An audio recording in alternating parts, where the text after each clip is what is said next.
கர்த்தரின் சத்தம். கர்த்தருடைய நாமம் மகிமைப்படுவதாக. கிறிஸ்துவுக்குள் அன்பானவர்களே, இந்த நாளிலும் கர்த்தரின் சத்தம் ஒன்றை கேட்போம்.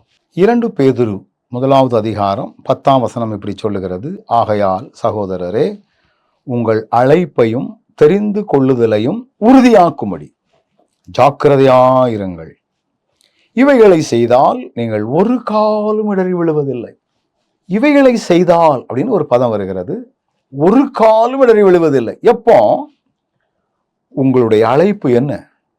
ஆண்டவர் உங்களை எதற்காக தெரிந்து கொண்டார்? இதை நீங்க அறிஞ்சுக்கிடணும். இந்த அழைப்பை தெரிந்து கொள்ளாதவர்கள் நீங்க ஒருவேளை சம்பளத்துக்காகவும் வருமானத்திற்காகவும், வேற வேலை ஒன்றும் இல்லையே, ஊழியமாவது செய்வோம், வேற எந்த படிப்பும் படிக்க முடியலையே, இந்த பணிக்காவது செய்வோம் என்று கூலிக்கு மாரடிக்கிற நிறைய கூட்டங்கள் உண்டு. தங்களுடைய அழைப்பு என்னங்கிறதே தெரிவதில்லை. பல வருஷத்திற்கு முன்பதாக பேராயருடைய அலுவலகத்திற்கு முன்பதாக நிறைய போதகர்கள் தரையில உட்கார்ந்து தர்ணா போராட்டம் நடத்தினார்கள். அந்த வெள்ளை அங்கியோடு அவர்களோடு பேசும் பொழுது சொன்ன காரியம் எனக்கு தூக்கி வாரி போட்டது. அவ்வளவு பேரும் இணைந்து பக்கத்துல ஒரு ஆலயம் முழங்கால் போட்டிருக்கலாம். தங்களுடைய அழைப்பு என்ன? நான் என் எஜமானாகிய இயேசு கிறிஸ்துவுக்கு தொண்டு புரிகிறவன். இந்த உண்மை நிறைய பேருக்கு புரிகிறது இல்லை. யாருக்கோ எவருக்கோ என்னை சிந்திக்க வைக்கக்கூடிய ஒரு வார்த்தை இது. எந்த இடத்தில் நின்றாலும் உன்னுடைய அழைப்பு என்ன?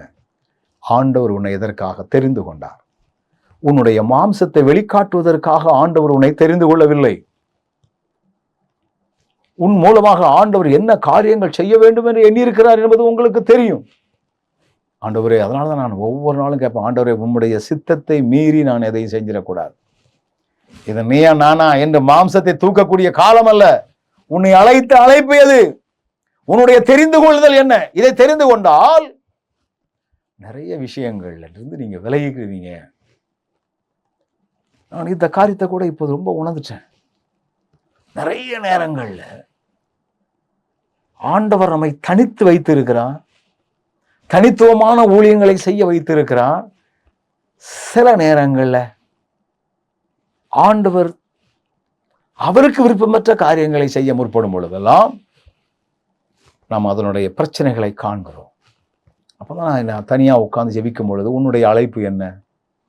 உன்னுடைய தெரிந்து கொள்ளுதல் என்ன? இதை நீங்கள் அறிந்து கொண்டால் உலகத்துக்கு கோலையா இருக்கலாம், உலகம் அற்புதமா நினைக்கலாம், ஆனால் இடராத வாழ்க்கை உங்களுக்கு உண்டு. கண்களை மூடுவோம். நல்ல ஆண்டவரே, இடராதபடி நடத்துகிற கர்த்தர் எங்களுக்கு இருக்கிறீரே, அதற்காக நன்றி. தொடர்ந்து உம்முடைய கரம் எங்களை தாங்கட்டும். இயேசுவின் நாமத்தில் பிதாவே, ஆமென்.